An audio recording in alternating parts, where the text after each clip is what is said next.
अकारण करुण प्रभु श्रीनाथ जी के इस पावन धरा में आप सभी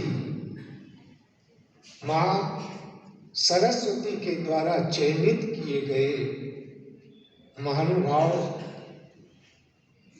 मातृशक्तियां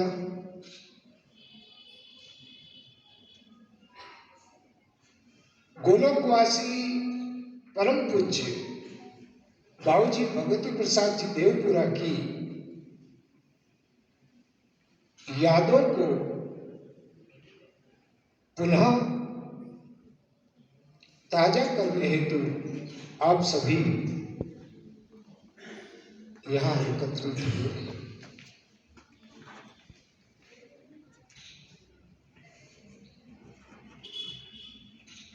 ये मानव जीवन किसी एक उद्देश्य को लेकर आपको हमको प्राप्त हुआ है।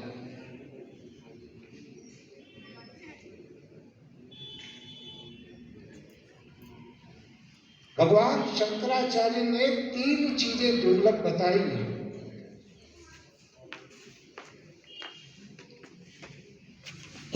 पहला दुर्लभ तत्व है दुर्लभो मानुषो देहो।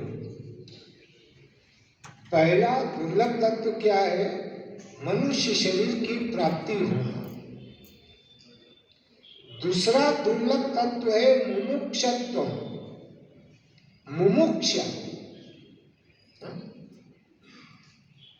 कोई प्रश्न तो उठे कि आखिर मेरा यहां आना अकारण तो नहीं है, तो वो क्या कार्य है जिसकी सिद्धि के लिए इस प्रकृति ने मुझे भेजा? ये मुमुक्षा है।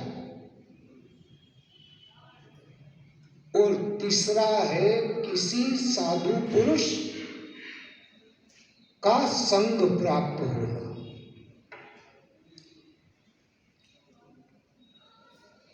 साहित्य में आप जो बहुमूल्य अपने जीवन को साफल्य बना करके आहुति अर्पित कर रहे हैं,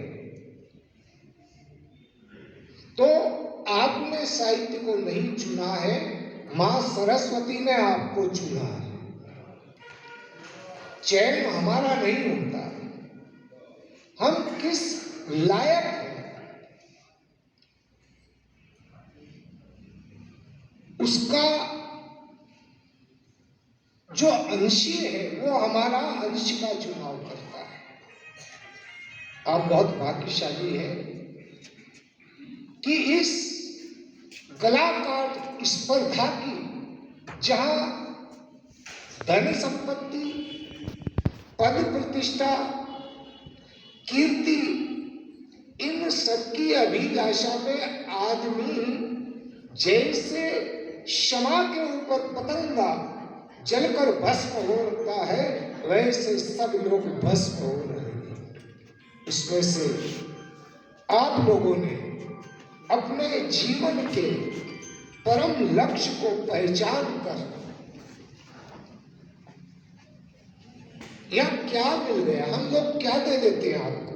ये उत्तरीय वस्त्र, ये प्रसाद, ये माथे पर कुमकुम का तिलक, कोई चित्र, कोई प्रशस्ति पत्र। आप जितनी दूर से आए हैं, आपने जितना श्रम किया है, उसके सामने ये एक कण मात्र भी नहीं। फिर भी आप आए। ये आपका साहित्य के प्रति, अपनी मातृभाषा के प्रति, अभी आदरणीय बहुत अच्छी बात कह रहे थे कि जहां भाषा हाथ से छूट जाती है तो वहां संस्कृति भी हाथ से छूट जाती है। सर्वमान्य बात है, सर्वमान्य बात है।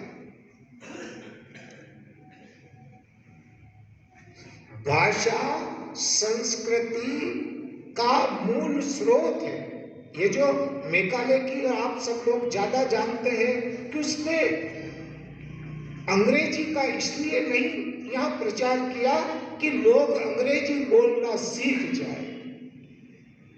उसने अध्ययन किया पूरे देश का घूमकर, और ब्रिटेन में जाकर के उन्होंने कहा कि यहाँ के लोग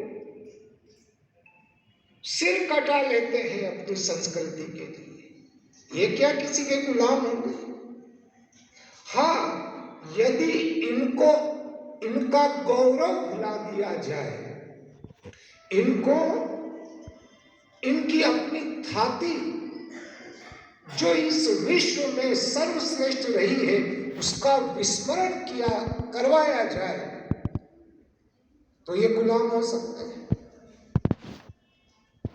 बड़े बड़े बुद्धिजीवियों ने इस पर मंथन किया, और मंथन का सार ये निकला कि यदि इन व्यक्तियों से इनकी भाषा को छुड़वा दिया जाए तो संस्कृति अपने आप छूट जाएगी, और संस्कृति छूटेगी तो इनका अपना जो गौरव है वो अपने आप नष्ट हो जाएगा।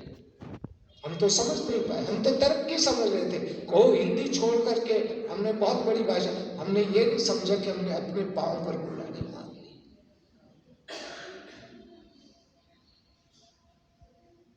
कैसे व्यक्त करें वो संवेदनाएं हिंदी के सिवा किसी और भाषा में? उसके लिए बाबूजी ने संघर्ष किया। मिटा दे अपनी हस्ती को, अगर कुछ मर्तबा चाहे कि दाना खाक में मिलकर गुलो गुलजार होता है। ये जिस किसी शायर ने लिखा हो, मगर मुझे इस शायरी को सुनते हुए भी भगवती प्रसाद जी देवपुरा का चेहरा सामने आता है कि यही वो व्यक्ति थे जिन्होंने अपने आप को गला दिया, सड़ा दिया, नष्ट कर दिया, और उसके बदले में आप जैसे हजारों हजारों सरस्वती पुत्रों को प्रेरणा देकर के खड़ा कर।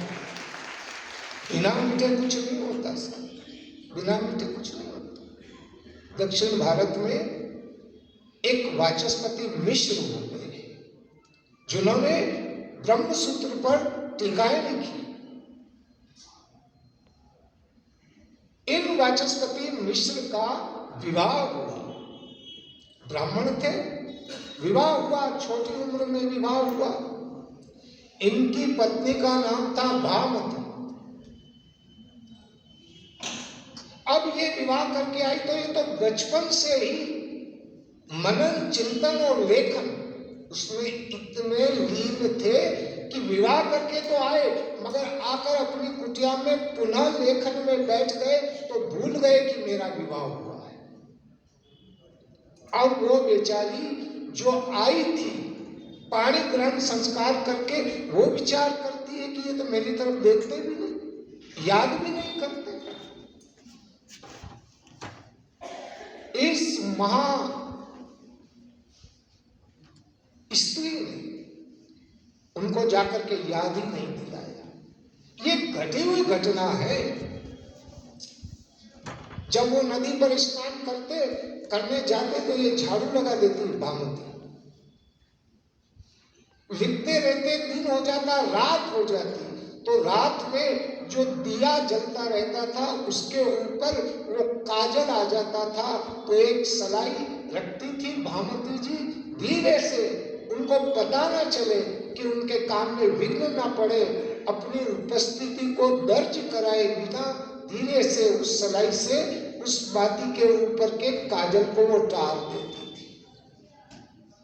आश्चर्य करेंगे आप लोग, 1, 2, 10, 5 साल नहीं, 36 बरस विवाह को बीत गए। वाचस्पति मिश्र को याद आया नहीं और भामती ने कभी याद दिलाया नहीं कि मैं भी।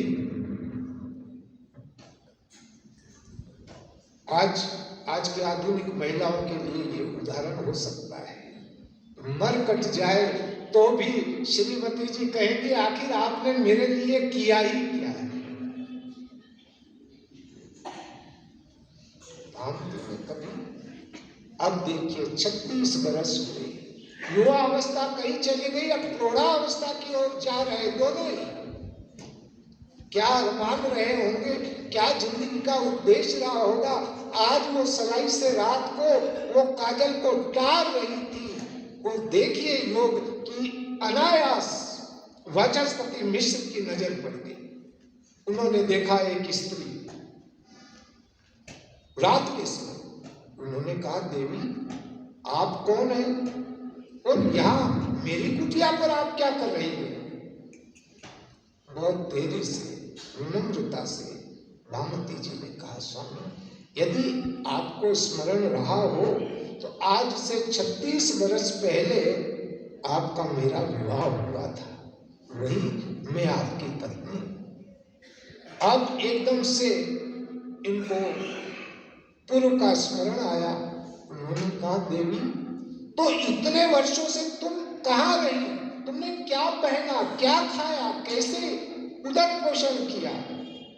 भानुमति जी कहती है, स्वामी मैं अनपढ़ हूं। मैंने यहाँ आकर देखा कि आप इतना बड़ा लोक कल्याण का कार्य कर रहे हैं, तो मेरे मन में एक संकल्प उठा कि मैं आपके कार्य में सहायता तो नहीं कर सकती, इतना तो कर सकती हूँ कि आपके इस महत्वपूर्ण कार्य में किसी प्रकार की दखल अंदाजी ना दूं और आपकी बने सो सेवा करूं। नेत्रों में